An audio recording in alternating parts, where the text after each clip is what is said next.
வணக்கம் வாசகர்களே! என் கற்பனைகளின் எதிரொலியை உங்கள் காதுகளில் சேர்க்கும் ஆண்டாள் வெங்கட்ராகவன் ஒலிப்புத்தக தளத்திற்கு உங்களை அன்புடன் வரவேற்பது உங்கள் ஆண்டாள். இன்னைக்கு நாம கேட்க போற கதை அகமால வந்த அகவாளனே. கதையின் குரலாய் நான் ஆர்ஜே காமாட்சி. இந்த கதை பிடிச்சிருந்தா லைக் பண்ணுங்க, ஷேர் பண்ணுங்க. கதைய பத்தின கருத்துக்களை மறக்காம கமெண்ட்ல சொல்லிட்டு போங்க. இப்பதான் புதுசா சேனலுக்கு வரீங்கன்னா சேனலை சப்ஸ்கிரைப் பண்ணிட்டு பக்கத்துல இருக்க பெல் ஐகானை தட்டி விடுங்க. அப்பதான் நாங்க போடுற கதைகளோட நோட்டிபிகேஷன் உங்களுக்கு உடனுக்குடனே கிடைக்கும். வாங்க கதை கேட்டு ரசிக்கலாம். அத்தியாயம் 11. அன்றைய இரவு வீடு திரும்பிய அனைவரும் வேலைகளை முடித்துக்கொண்டு உண்டு உறங்க அவரவர் அறைக்குள் புகுந்தனர். அதற்காகவே காத்திருந்த நறுவி, ஏங்க என்று தயக்கத்துடன் அழைக்க அவளை நிமிர்ந்து பார்த்தான் தமிழறிவாளன். சாரி என்று அவள் கூற, அதான் மதியமே சொல்லிட்டியே என்று சிரித்தான். அதில் மெல்ல புன்னகைத்தவளைக் கண்டு சாரி என்று அவன் கூற, அவனை புரியாத பார்வையோடு ஏறிட்டாள். உன் கம்ஃபர்ட் ஜோன் பத்தி நான் யோசிக்கல, அதான் என்று அவன் கூற, இல்லைங்க என்றவளுக்கு தனது வருத்தத்திற்கான காரணத்தை அவனிடம் எப்படி வெளிப்படுத்த என்ற புரியாத பாவம் தெரிந்தது. அவளை கட்டிலில் அமர்த்தி தானும் அமர்ந்தவன், என்னாச்சு நவிமா என்க, இல்ல, எனக்கு எப்படி சொல்லன்னு தெரியல. இ இத பத்தி எப்படி பேசணும்னு தெரியல என்று தடுமாறினாள்.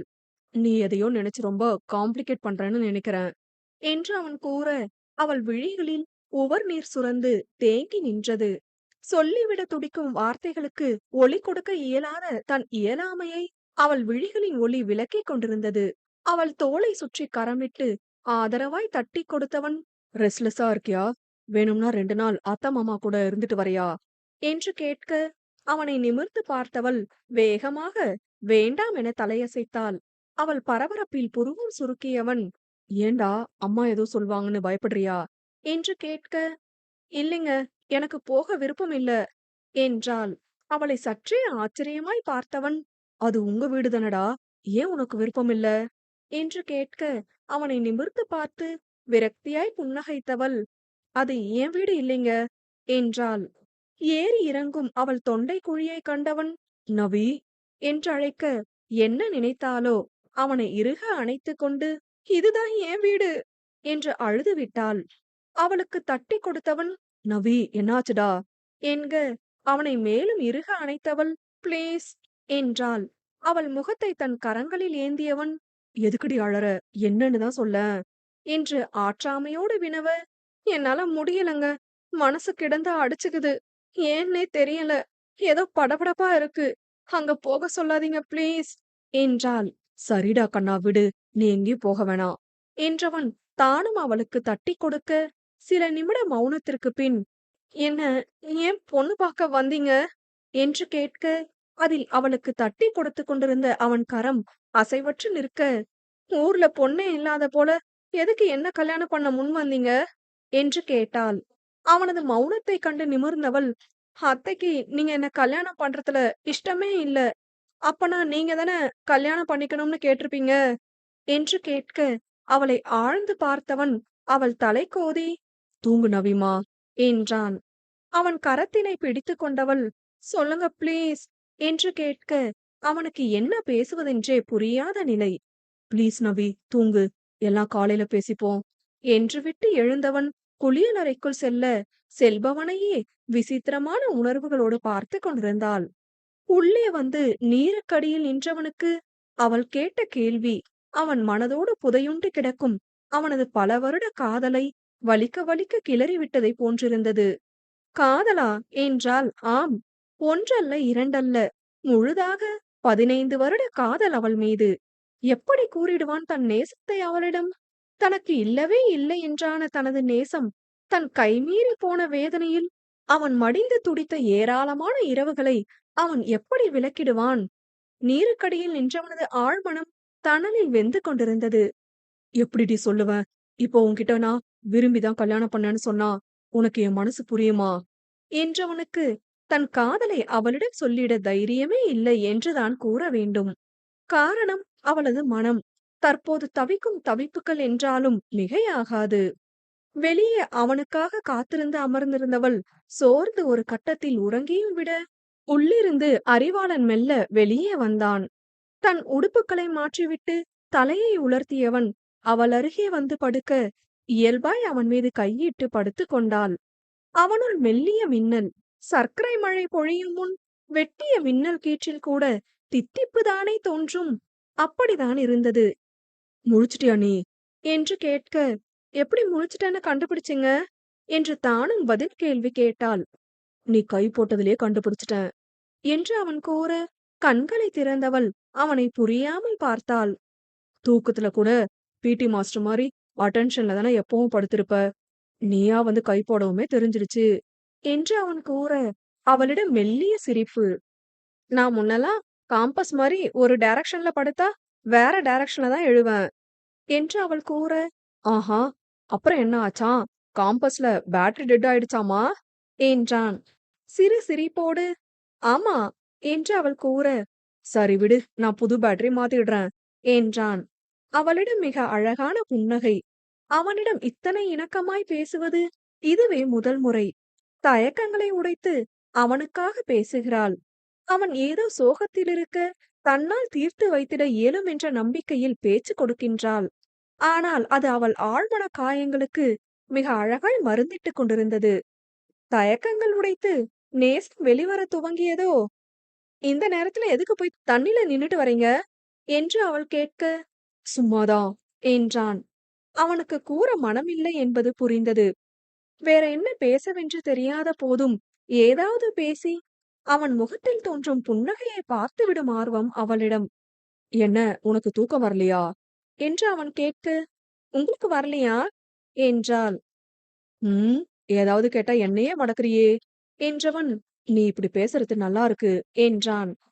அவன் முகத்தில் சாந்தமானதொரு புன்னகை. அவன் முகத்தில் சின்னதாய் ஒரு திருப்தி. சில நிமிடங்களில் இருவருமே உறங்கிப் போயினர். மறுநாள் காலை மிக அழகாக தான் விடிந்தது.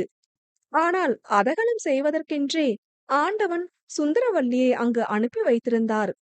காமாட்சிக்கே அவர் வந்திருப்பது சற்று ஆயாசமாக தான் இருந்தது. "இந்த வயசுல எனக்கே அங்க இங்க அலைய கஷ்டமா இருக்கு. இவங்க ஏன் தான் இப்படி அலையறாங்களோ" என மனதோடு நொடிந்து கொண்டவர் வெளியில் இன்முகத்துடன் தன் மாமியாரை வரவேற்றார். காலை பரபரப்போடு நறுவி சமைத்துக் கொண்டிருக்க, "என்னம்மா, எப்படி இருக்க?" என்று நீட்டி முழக்கி வந்து கேட்டார். "நல்லா இருக்கேன் பாட்டி. நீங்க எப்படி இருக்கீங்க?" என்று அவளும் கேட்க, "ம், எனக்கு என்ன, நல்லா தான் இருக்கேன். 2 புள்ள 3 பொண்ணுன்னு எனக்கு போக்கிடத்துக்கு பஞ்சம் இல்லாம சந்தோஷமா இருக்கேன்" என்று குத்தலாய் பதில் கொடுத்தார்.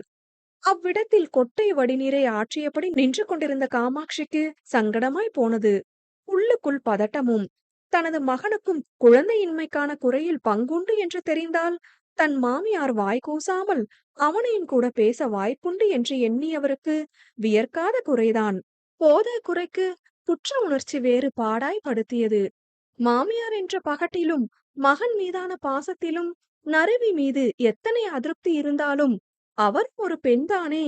மாமியாரின் சொற்கள் ஒரு பெண்ணாய் தன் மருமகளை எப்படி பாதிக்கும் என்று எண்ணுகையில் வருத்தமும், இப்படி வேடிக்கை பார்க்கின்றோமே என்ற குற்ற உணர்ச்சியும் மேலோங்கியது.